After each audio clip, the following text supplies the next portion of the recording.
Pasuk says, Vayokom melech chodesh al Mitzrayim asher lo yodas Yosef. This is the beginning of the slavery in Mitzrayim. It starts with a new king.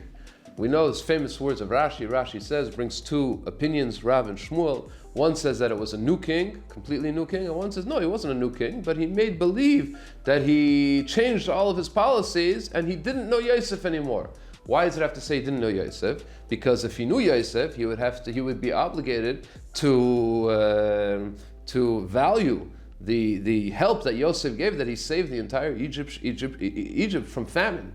But he didn't know Yosef, so therefore he can do what he wants to the Jews, because he didn't know Yosef, or he made believe he didn't know Yosef. Okay, but let's say he's a new king. What kind of a new king? He's a new king that came from the old king. He's the son of the old king.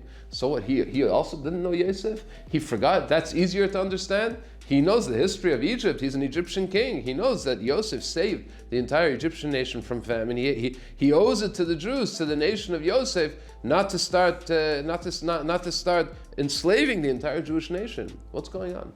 Also, the word Vayokom melech chodesh, arose. A new king arose in Egypt. A new king didn't rise in Egypt. According to the opinion that he was a new king, he was just a new king that became king. We have other words for that. In Parshas Vayishlach, when we talk about the kings in Eretz Yisrael, Malach, and then his son, his son ruled. There's words for it. Malach.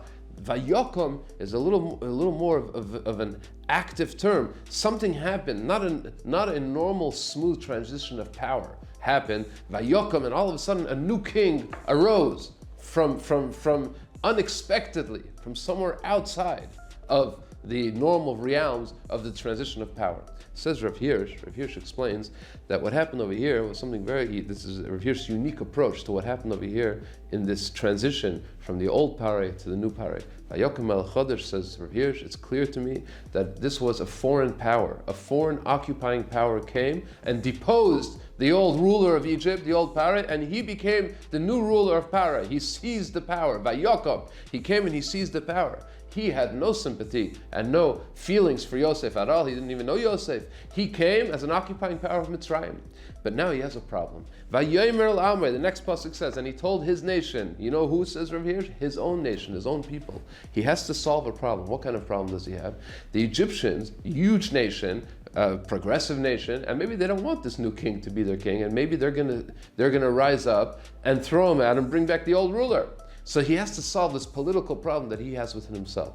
How does a new ruler who just occupied a new land, solve the problem? He has to appease the locals so that they don't stand up against him. How does he do that? He has to find a scapegoat. Who's the easiest scapegoat? Those Jews. He doesn't even give a reason. He says they became very big, they became very strong. So what? So because they became a big people within the land, and they're filling up Goshen where they live, so that's a reason to start enslaving them? But they don't really need a reason. The new ruler didn't really need a logical reason, a rational reason to justify what he's doing. He just had to appease the Egyptians. He said, listen, you do what you want with these Jews. Anyway, it's for national security. It's a good thing that you're doing. And then the more that they start enslaving the Jews, and they have upon whom to rule over, all the Egyptians collectively rule over the Jews, they'll forget about the fact that there's somebody on top, a new ruler, who is enslaving them. No, they don't feel enslaved, they feel free because they're enslaving other people. This is a tactic that's used, says Rav Hirsch, among other nations and among other times in history. It happens over and over again. But what's connected with Jews and anti-Semitism, what emerges from Rav Hirsch's approach in connection to anti-Semitism and the troubles that Jews go through when they're in Golus, it's an amazing point. It is pointless to start looking for reasons why anti-Semitism occurred. It doesn't occur for any reason, because we became successful, because we're successful people in the land that we live in. That's why there's anti-Semitism. That's what he said. Because the Jews became big, because they became successful, now we have to start enslaving them. But what's really happening? He is doing it in order to solve his own political problem. It has nothing to do with the Jews. The Jews are, by the way, outcome of what he's trying to solve, his own political problems with his own Egyptian people.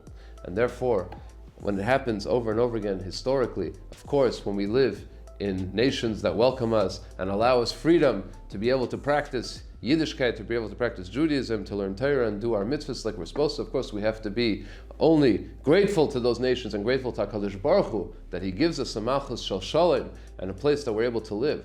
But when it does happen, inevitably, unfortunately, Rahman al-Islam, when anti-Semitism does rear its head, whether it's a few people who start being anti-Semitic, or it's systematic anti-Semitism, it's groups who start being anti-Semitic, and now we start being very wise, and we start thinking, oh, you know why there's anti-Semitism? Because of reason A, B, and C. If we solve A, B, and C, there won't be anti-Semitism. No! There's anti-Semitism, you know why? Because we're in Gullahs. And when Yidden are in Gullahs, the nations, whether it's a foreign power coming into the nation and trying to solve this political problem, or for a different reason, but the people around us will always find a reason to blame the Jews for something, and that's the reason for anti-Semitism. We have no way to battle the actual reasons and the sources because it's baseless hatred. That's what anti-Semitism is.